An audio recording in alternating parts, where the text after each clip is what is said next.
कल रूस के युद्धपोत को यूक्रेन ने तबाह करने का दावा किया था। ये युद्धपोत, खबर है कि अमेरिका और पश्चिमी देशों की मोस्कोवा नाम के इस युद्धपोत पर नजर थी। कई हफ्तों की निगरानी के बाद जब ये पता चला कि रूस की तरफ से इसे पर्याप्त सुरक्षा नहीं दी गई तो 2 ड्रोन भेजकर इसे धोखा दिया गया। जानबूझकर ड्रोन युद्धपोत के रडार में आए, इससे मोस्कोवा का ध्यान भटका। 2 नेपच्यून मिसाइलों ने उसका काम तमाम कर दिया। अमेरिका इस युद्धपोत के डूबने से डरा हुआ है क्योंकि इस पर 2 एटमी मिसाइलें थी और ऐसा माना जा रहा है कि इसमें P-1000 सुपरसोनिक मिसाइलें थी, जिससे भविष्य में परमाणु हादसा होने का डर विशेषज्ञों को सता रहा है। और यही सबसे खतरनाक बात है।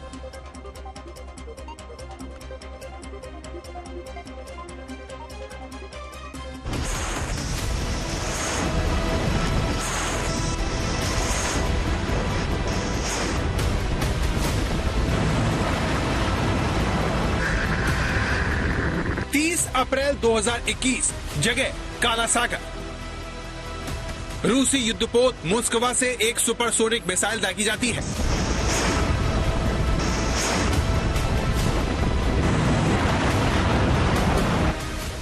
जिस जगह से रूस के फ्लैगशिप युद्धपोत ने P-1000 सुपरसोनिक मिसाइल का परीक्षण किया, उसी जगह यूक्रेन ने उसे डुबो दिया। सवाल यह है कि पुतिन के महाबली के डूबने से अमेरिका क्यों चिंतित है? क्यों अमेरिका को पुतिन के परमाणु हमले का डर सता रहा है? इन सवालों की वजह ये रूस की सेना का सबसे अहम युद्धपोत है, जो अकेले ही यूक्रेन को दहराने में जुटा हुआ था। यूक्रेनी कमांडरों ने बताया कि वो पिछले कई दिनों से काला सागर में रूसी नौसेना के क्रूजर मोस्कोवा पर नजर बनाए हुए थे। जैसे ही मौका मिला, उन्होंने 12,500 टन के इस विशालकाय युद्धपोत को ध्वस्त कर दिया। इस काम को अंजाम देने के लिए नेपच्यून क्रूज मिसाइल का इस्तेमाल किया गया।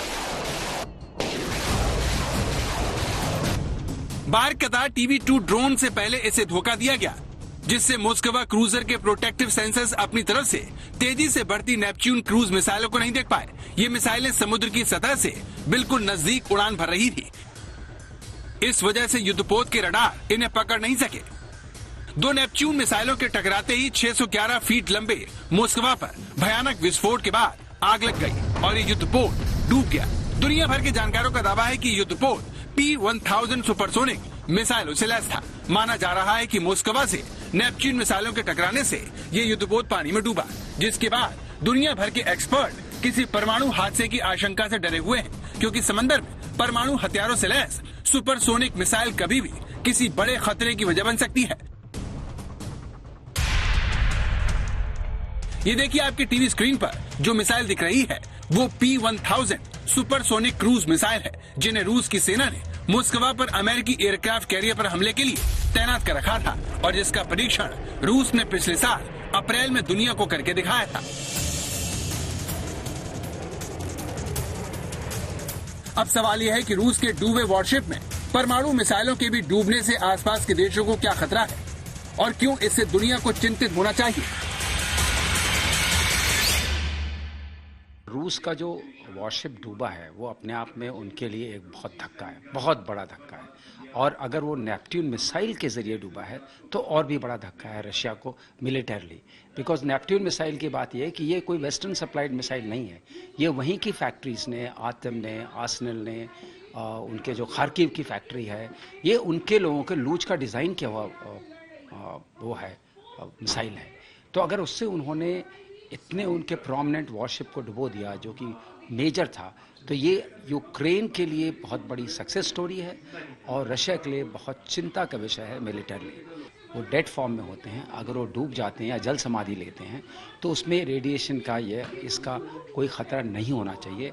मुझे उम्मीद नहीं है कि उसको मेट करके रखा गया था। अमेरिका और नाटो देशों के लिए चिंता यही खत्म नहीं होती, क्योंकि जिस वॉरशिप को डुबोकर यूक्रेन खुश हो रहा है वो इस युद्ध को सबसे खतरनाक चरण में पहुंचा सकता है। अमेरिकी खुफिया एजेंसी CIA के डायरेक्टर विलियम बर्न्स ने चेतावनी दी है कि रूस रणनीतिक या कम क्षमता वाले परमाणु बम का इस्तेमाल कर सकता है। उन्होंने कहा कि रूस भले ही अपने परमाणु हथियारों को अलर्ट पर रखने का दावा कर रहा है, लेकिन हमने ऐसे बहुत ज्यादा व्यवहारिक साक्ष्य नहीं देखे हैं जो परमाणु हथियारों की तैनाती को दिखाएं। लेकिन CIA डायरेक्टर ने रूसी हताशा और भारी नुकसान को बहुत खतरनाक बताया।